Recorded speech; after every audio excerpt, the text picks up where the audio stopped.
And Pauline Hanson joins us now from southeast Queensland. Senator Hanson, good morning to you. Good morning, Lisa. Did Rod Culleton resign or did you tell him to go?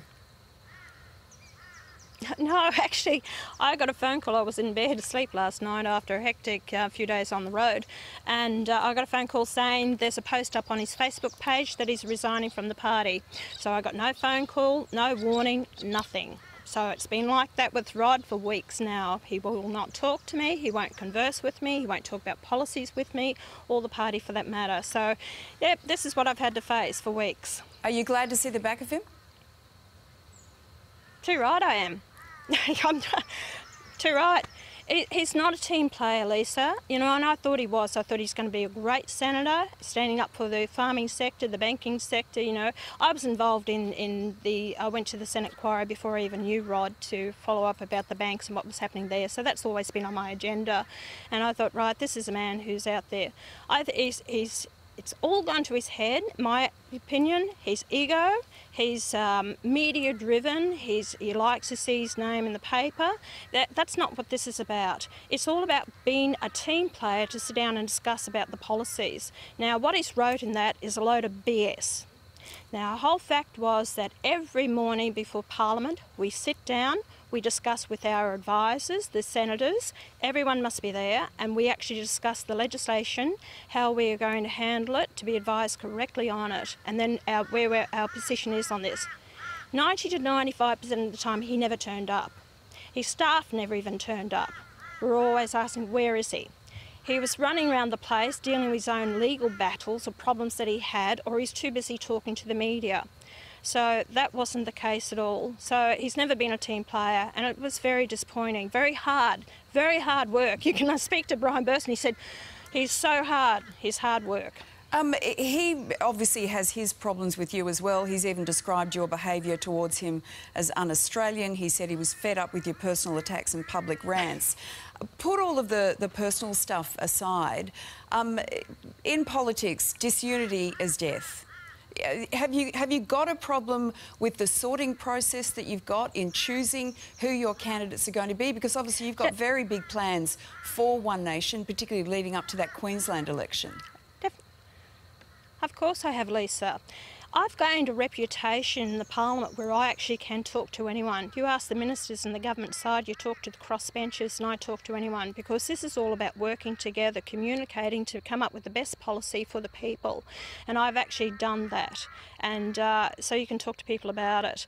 Even in the very last day now, he never spoke to us about the backpack attacks. In the very last minute, when I finally got the government to drop to 15% after talking to the Prime Minister on the Sunday night, and Scott Morrison rang me the next morning, he said, you got your 15%. I said, great. He said, and then we're actually in the chamber ready to go to the vote. And I walked out of the chamber and they said, now, is Rod Culleton on side? And I said, look, have you spoken to him? And they said, no. And I said, look, I'll go and ask him. He's in the chamber. I said, Rod, you're going to back the 15%? No. He said, no. And he said, I'm not backing it, I'm 13%. I said, Rod, you can't do this. I said, you've got to back it for the farmers. He refused to. So it's not only that, but it's been other legislation. Lisa, when it started was weeks ago, he actually said, with all his legal battles, and then it came up about Section 44 of the Australian Constitution, which he signed on the application form. He passed that test, right? It's on our application form. I knew nothing about this, his conviction. So anyway, then he said, will you back me? And I said, Rod, this could cost $1 million. And I said, no.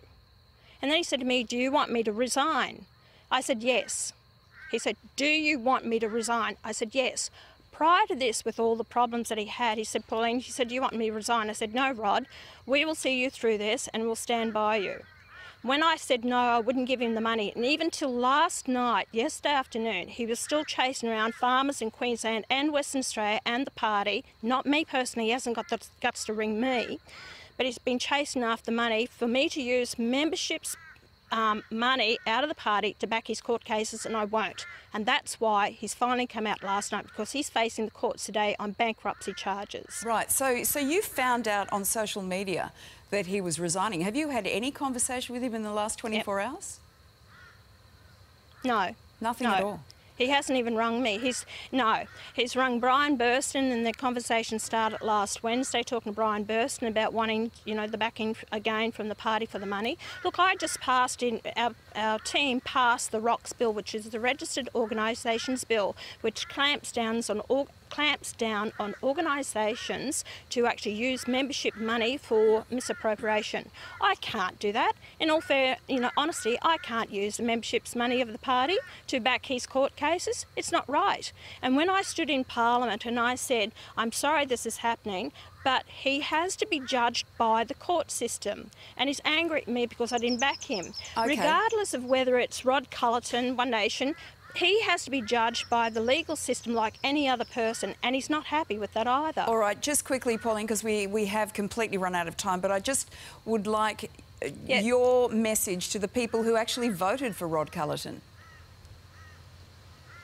I'm sorry that this has happened. It will remain a One Nation seat, and the person that I choose to put in with my team, choose to take up that position, will be, someone that I believe is right for that job. And I'm sorry, but it doesn't change my position or my other senators. We are working hard for our constituents and what I aim to do for the country.